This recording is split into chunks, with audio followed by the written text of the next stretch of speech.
in a minute. Cry in a minute. He's gonna cry in a minute. Cry in a minute. He's gonna cry in a minute.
Been a great game. Oh yeah, it's got now daily Into the area. Go down. There you go. Welcome back to another unsolicited and uneducated football analysis by your friend David Valentin. And yes, I am rocking my East Terrace Club bucket hat, Stevenage. Look at that thing.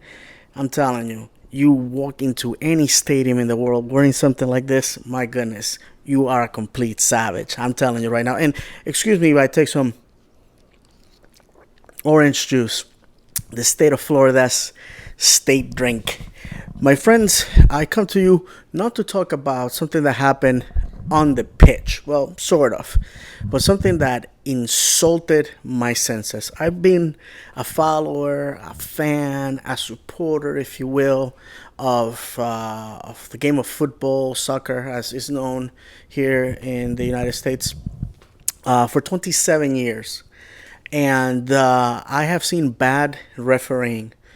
In fact, in MLS for my club, Orlando City, there's a particular individual, Ref Ted Uncle, who is banned from refereeing any of our games in the league. And his wife, who's also a ref, is banned from refereeing any games by our women's team, Orlando Pride. Why?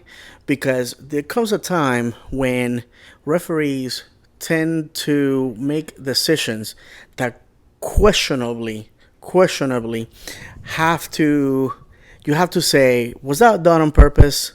Was that complete and ultimate irresponsibility, idiocy, neglect? I am of the opinion that being an official in a game comes with a great responsibility. Your decisions can make or break a team's season, if you think about that.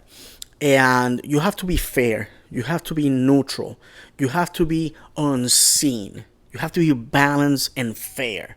And what we saw this past weekend with Swindon Town at Stevenage, I have to say, that was something that I hope the league does get involved. The EFL definitely has to pass judgment on this, because I hardly criticize fans, because there's always bad apples in every house. Also, there's fantastic individuals that I have met throughout the years that, for whatever reason, they just follow another team. And it could be a rival of one of my teams, but I find kinship with them. And, I'm of the belief that we are to be rivals for 90 minutes, friends for life. Football has introduced me to an array of different people all over the world, and we have become friends over social media. Some of them I actually had the pleasure of meeting in person. And, again, just because we root for different teams doesn't have to make us enemies, doesn't have to make us hooligans. But at the same time, when You're going to somebody else's house. When you're the away team, you have to behave with decorum, and you have to also understand that you're a guest in somebody else's house. Swindon Town fans, I'm not going to say all of them, a particular segment behave like animals, like savages. People that if that was my club, I will make every effort to exterminate from the fan base. Because when you're wearing the colors of the club, when you are representing yourself on social media, when you're representing yourself in public, the impression that people have is that that badge and your behavior are one and the same. And I feel somewhat embarrassed that it has to be some poor American, some Yank, right, that has to go and preach to the people who invented the sport. But one of the things that we have tried to do here in the United States is to eliminate this type of behavior. Why? Because here in the United States, not only are we following our clubs, not only are we supporting our league, we are preaching this sport to catch popularity. And I believe that is very popular. You can see it in the stadiums. People go to the games. If you follow my vlog in my channel, when I go to Orlando City games, you can see the people are there. If you follow me on social media, you see I interact with trolls. I interact with people from other teams, with people from my fan base, etc., etc. So that in the United States is very popular, but we are trying to eliminate the badness that unfortunately has taken root in other countries where you have to watch the game behind barbed wire and fences, games where the away team's fans have to be escorted by police. We're trying to avoid all those things because, my friends, that is not football. That is not football culture. And whoever tells you that really doesn't understand the beauty of our game. What happened with the flares attacking the stewards and creating this pandemonium really should had not taken place. Your team was losing.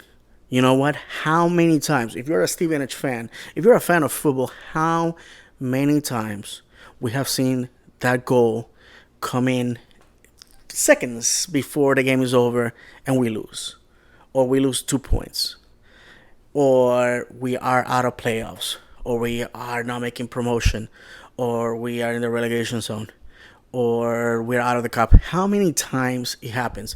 I always tell people that if you want instant gratification, football is not the game for you. This is a game of ups and downs, suffering, and eternal pain, only interrupted by brief moments of joy. That's what football is all about. That's why it's so special to win. That's why it's so special to lift a trophy. That's why it's so special to get promoted. That's why it's so special to have a successful season. That's what makes football what it is. So, what to say about what happened this past Saturday? It was unfortunate. Based on the evidence that we have, this was started by fans verbally abusing a steward and then people jumping in, because that's how it is. Pack mentality. People who are mental midgets, people who have very few brain cells in their head, they do this type of behavior. If losing creates this mantra of violence and anger, where you're destroying private property, where you are defacing somebody else's stadium, when you're attacking people who are only doing the jobs they get paid for, then, my friends, you have an issue. You have an issue because you're utilizing football as a crutch to behave like a total beast. That has no place in the game of football. That said, obviously, there was a PK at the end, or penalty. I'm sorry for those that are the purists. I'm still an American, so I'm going to call it a PK. A penalty at the end of the game. Questionable. Some people say it felt like a penalty. Okay, fair. So the penalty granted to Swindon Town, that granted them the equalizer, was a penalty. Let's go by that. Okay, great. But what happens on the opposite side? What happens when our player gets pulled down by the collar? Well, our team was not awarded the same courtesy. Why? Because the referee probably felt that if he were to grant the PK or the penalty on that side, those people were just going to pitch and bait and become violent. And my friends, if we are going to reward, this type of behavior, hooliganism, 1980 unadulterated hooliganism, if we're going to reward that by saying, oh, I'm sorry, Stevenage, we're not going to grant you the same courtesy, following the letter of the law, giving you the opportunity to win this game, giving you two extra points that will take you to the top 6 of the league. No, we're not going to do that because we're afraid that this middle-aged fat bastard is going to jump and attack a player or attack me or set the place ablaze. That's unfair. And that's not what the game is all about. With that said, my friends, that's basically it. I will provide some videos that fans posted online so you can see what I'm talking about. But it was a sad day. But we move on because, you know what? We're not Stevenage fans because it's easy. We are because it's hard. Because it takes a special fan, one that wants to battle it out to support his club. And remember, the way to the top is a lonely one. Up top, crowded place. With that said, let's go, Borough. Let's go and do what we have to do this season. Thank you for watching. I'll see you next time.